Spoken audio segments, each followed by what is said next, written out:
Hi everybody, welcome to Active Self-Protection Extra. Today on John's Briefs, I am with the prince of attorneys, Terry Johnson, the one who is the king of all attorneys at Firearms Legal Protection. And I want to... Yes, you're the king. You're the king of attorneys. That's your title at Firearms Legal Protection. Okay. Does that come with a raise? Because I need to go back to No, titles are cheap. Oh, okay. But as he did to me a little while ago and said he was not going to give me a topic in advance, I'm going to do the same thing to him as well. And I'm going to ask Terry today why attorneys are seen as scumbags. Now more than ever, you need trusted coverage to help you win the fight after the fight. The company I trust and recommend is Firearms Legal Protection. They offer discounts on all their plans at the link in the description. I recommend the premium plan. So Terry, you've heard the old joke, right? That why don't sharks eat attorneys? Professional courtesy. Professional courtesy, right? And so, you know, I think we just did a video here last week about telling your attorney everything. And you go, man, I've defended people who have done things, you know, bad things to children. And I've, you know, defended people who are murderers. Yes. And so I think people go, wait a minute, that just means you're like a scumbag. You're a money-loving scumbag. So tell me, why would you defend somebody who you know is guilty of a crime? Quite honestly, I don't care if you're guilty or not. That's not my job. My job is not to pass judgment on you. My job is to defend you. And let me put that in a bigger perspective. The prosecutor's job is to prosecute you. Okay. My job is to make sure that whatever they come against, that there is a defense for it. In other words, I don't have to prove a thing. So if you are the Johnny Cochran defense, insert a little doubt. You got to be old to understand that. A little OJ reference? No? Okay. Yeah, you're not wearing a glove. It's not fitting. Yep. Never mind. No. The glove don't fit. You must have quit. There it was, right? But realistically, it's not our job to, you know, pass judgment on you. It's not about money. It's about the profession that we've chosen as criminal defense attorneys.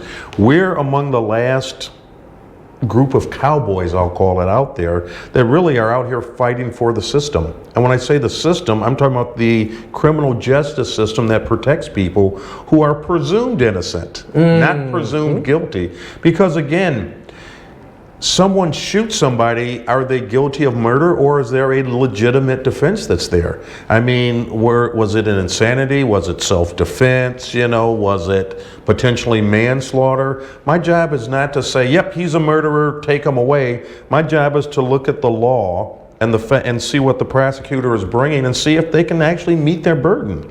And my job is to make sure that they don't meet it. So I love this idea. So what some people think of to me, and this is, I'd love to get your thoughts on this, is, well, wait a minute, you know that guy is guilty. Well, frankly, I might or might not know that he's guilty, but it's up to the state to prove.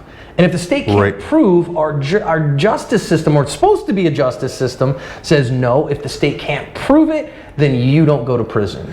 Well, correct. And again, it's not up. In the last video we did last week or a couple weeks back, if you really think about it, talk about attorney-client privilege, that is the basis of the entire the entire criminal defense system. Because what you tell me, if I were to run and tell the prosecutor or the judge, then you would never get a fair trial. Yeah, you couldn't. Yeah, you couldn't. But if you tell me, hey, I killed 10 people and they can't prove it, then are you really guilty? I don't think you're guilty. It's the mere fact that they couldn't prove beyond a reasonable doubt that you are. And we got to look at the rules of the game. And I think that there will be the occasional scumbag. Okay, Jeffrey Dahmer goes, yeah, you know, I cut up and ate 27 people. I don't know how many people I really killed. He had an eating disorder. Right? Oh, jeez.